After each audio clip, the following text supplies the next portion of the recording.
Hi, this is Rachel in Recover. We're back with Esther, and she's going to tell the rest of her story. Esther, you were telling us how this was impacting your kids long term. I think we were talking about boundaries. That's where we left off. Yeah. So trying to teach your kids about boundaries is, I think if I could make any recommendations to anybody that has kids in this situation, it is to learn all you can about how to teach boundaries, how to have healthy boundaries, how to teach boundaries to children. Because sometimes how you teach to children is very, very different than how you teach, how you talk about them, the words you use. Those are all very different for children than it is for adults. And I think that there's a lot of information out there now. There wasn't when I was going through all of my stuff because the internet was still fairly new. Resources were hard to find. They were very costly. And now there's a lot of information out there on how to parent your children and parent them into good emotional space and be strong with their own boundaries. So I still have to maintain boundaries with some of my kids on conversations. I still have to draw lines with them. We still have a lot of those conversations and trying to teach them how to have good boundaries. And I do believe that my kids are going to all come through this. I feel at some point in their adult life, they're going to recognize, I'm hoping that as they get into their own healthy relationships, they all seem to desire healthy relationships, and I'm hoping that they can establish those adult family romantic relationships. And I'm hoping that as they become established in their own adult relationships, that they will see more clearly the dysfunction that we were living in when they were children, and that their dad for who he is. And it's not that I want them to see their dad as an evil person, but I think that in order for them to be healthy, they have to see him and his behaviors for what they are. And not make excuses for him or think that I'm the bad guy because I drew the boundaries in his and my relationship. I don't know. Yeah, okay. Can't think of anything else on that. How do you think this impacted your health over the years? Well, I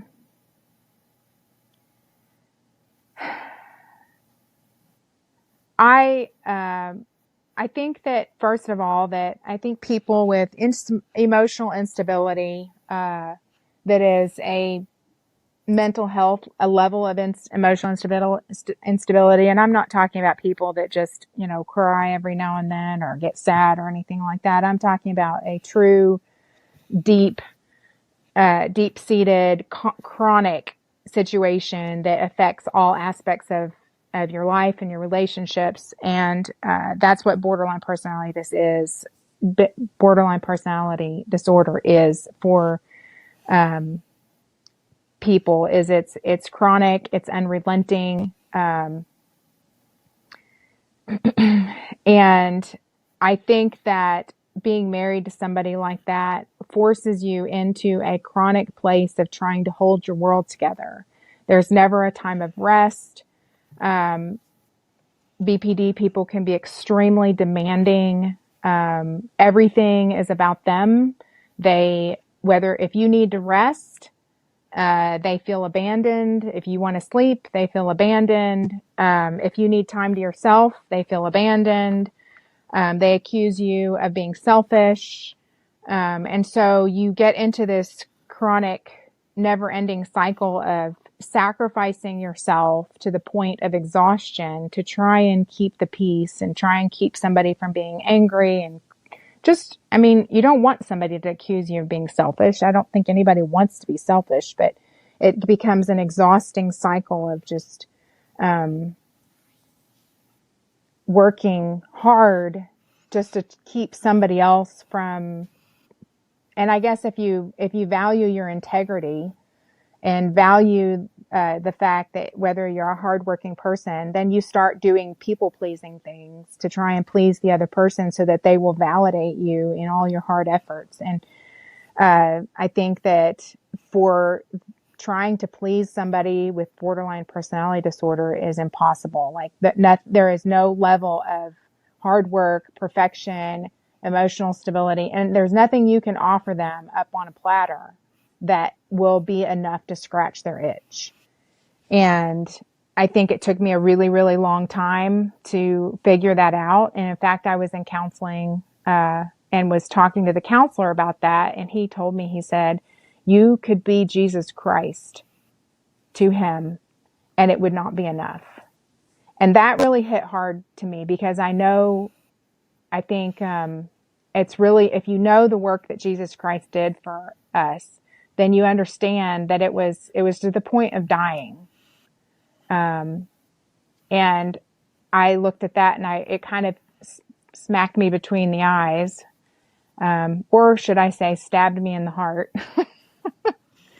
But, on how hard that I had been working and how hard I was willing to work to try and save our relationship.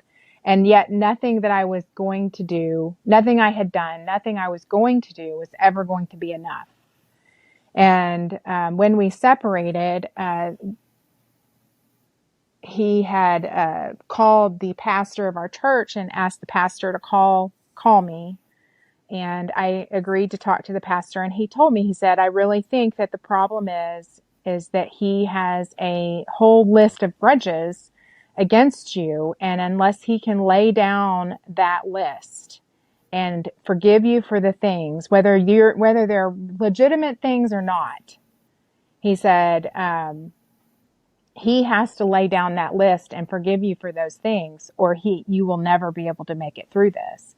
And that was also, the pastor was trying to give me good advice, and it was good advice. And in a real relationship, it's excellent advice. In my marriage I am in now, my husband and I, we actually, I believe, practice that on a daily basis. We forgive each other for little irritations and things, and we accept each other for who we are, and we are, but that's how it works in a healthy relationship. In the relationship we were in, the asking him to lay down that list of grudges, I believe, was an impossibility, because in order for him to lay down the grudges he held against me, he would have to go back in his past and forgive the people in his past. And he was unwilling to do that kind of inventory into his past and go do that deep work of who hurt him in the past and the burdens he was bearing and the baggage he was carrying with him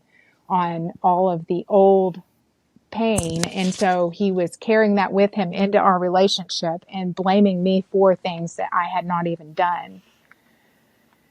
And so over time, that extreme work of trying to keep the peace and keep other people happy, it's a very exhausting place to be.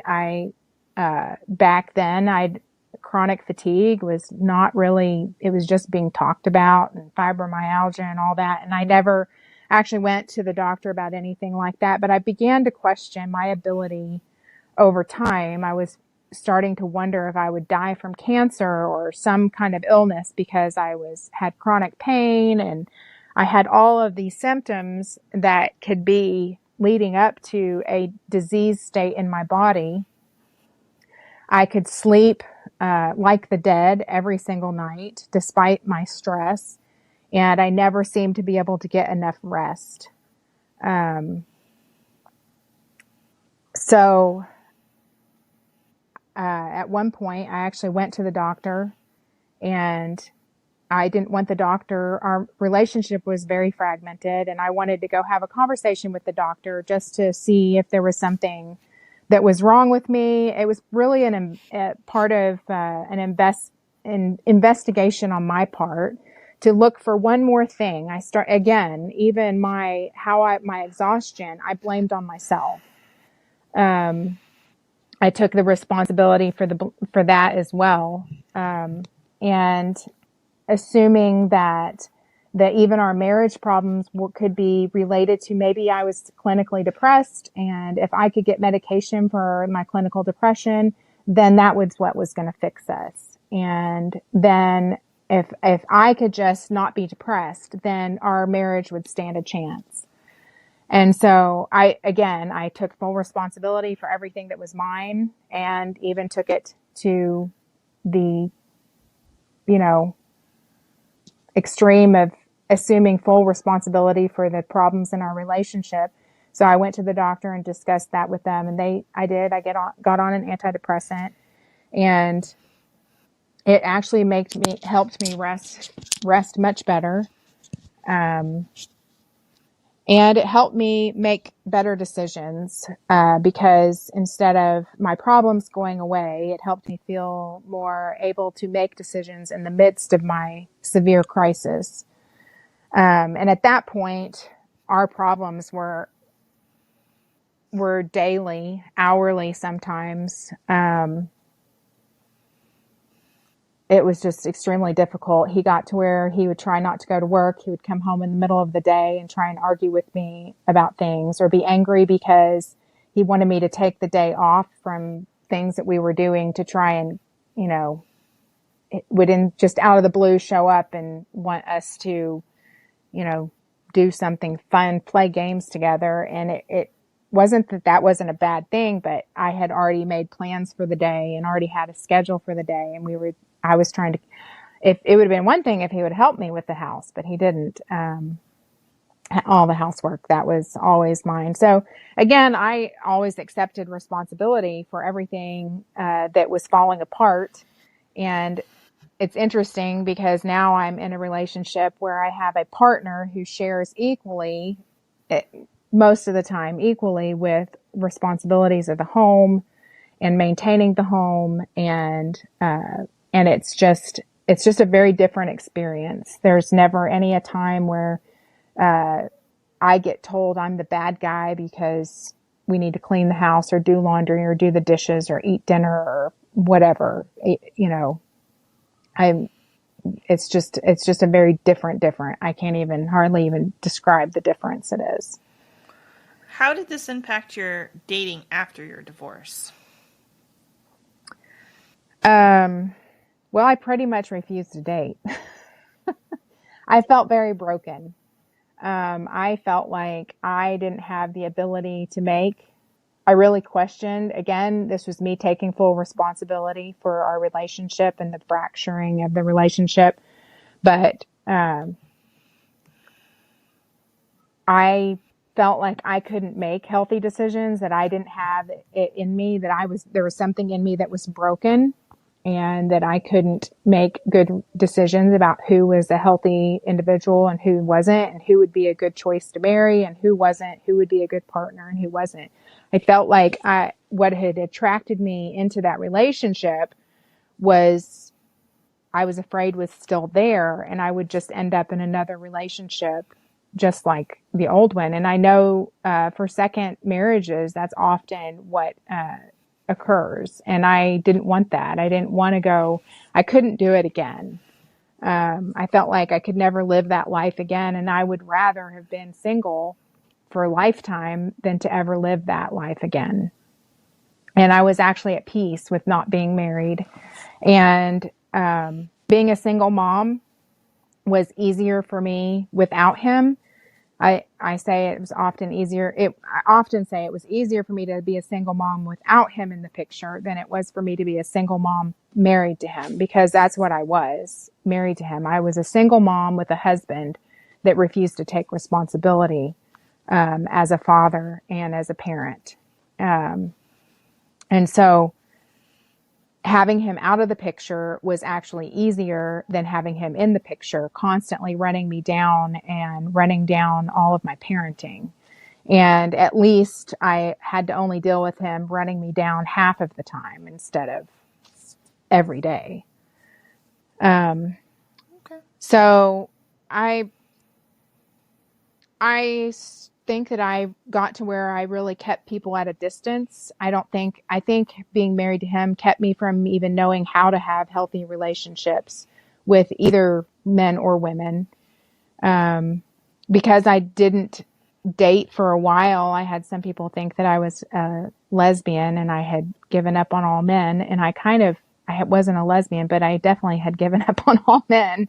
And it took me a while to, and even, I think even after I married my husband now, we've had a lot of conversations where he's pretty much called me out and said that it's unfair for me to say something is all men when it's not. And I've had other men, just coworkers and stuff, say that's not fair to say that. And it really has kind of put me in perspective that all men are not that way. And it really could be just my perspective and my experience on the issue.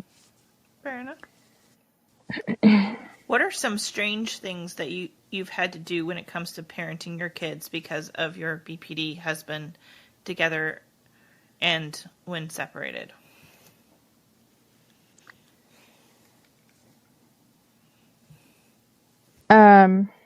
So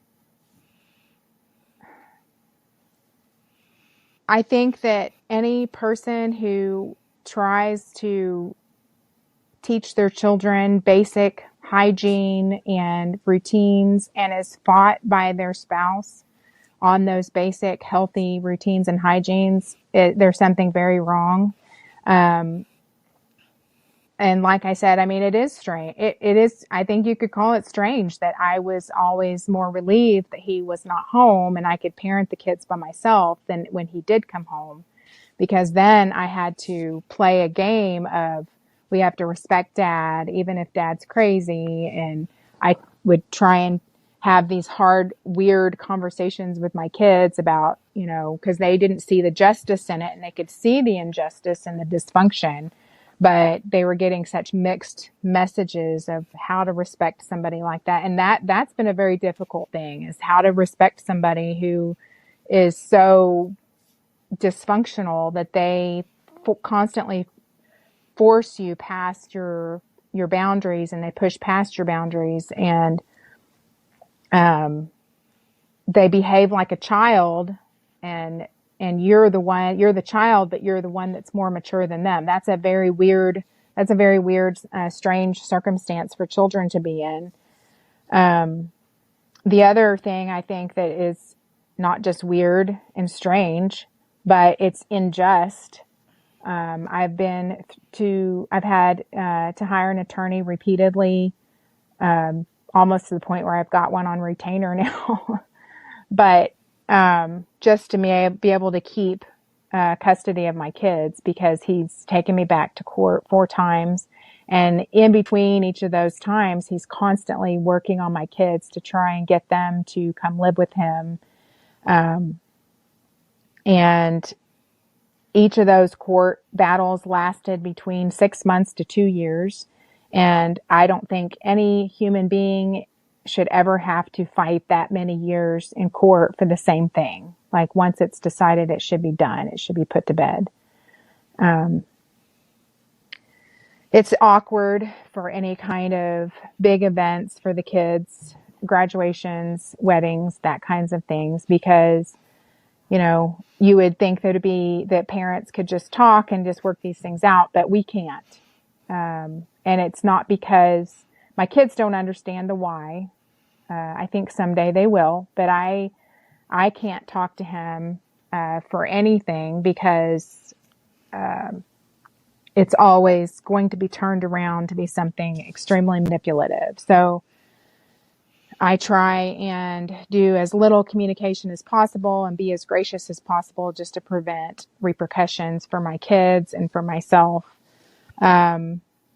Awkward things are, he talks about me constantly, very disparaging to my reputation, to other people at like the coaches of my kids' teams, and they kind of have always treated me like I have the plague.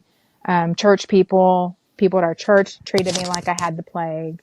Then when I got married, my husband has experienced the same type of disrespectful awkward situations and treatment from coaches and uh, friends that are our friends that are the same. I don't even know the word for that, but Mutual friends. mutual is the word I was looking for. Mutual friends. And it became very difficult for our mutual friends because he always tries to put people in the middle, and make them choose. And, it's awkward for other people to be constantly drug into having to make a choice, and even in a short conversation over who's right and who's wrong. And they just don't know what to do. And they try to be supportive, but they're trying to be supportive and neutral. And that's a really difficult thing. And a lot of people don't even know how to do that. And so a lot of times they just withdraw.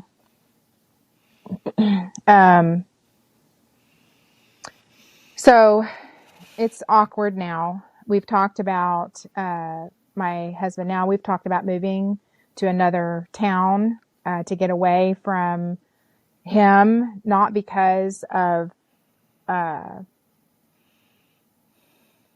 really for the kids' sake, because he continually puts the kids in awkward situations when they're at my house with me, spending a holiday or something with me, spending time with me. He's constantly texting them incessantly, demanding that they come see him. And so they can't just be at peace and visit with me. And so I feel like it's an awkward situation that I would have to move towns just to be able to have a relationship with my kids without him constantly in the middle of it. But that's where we are. We haven't made a decision on that, but that has been a constant conversation with me and my husband. Okay. I see. I think we've covered this past question. What would you what advice would you give to those with a BPD family member?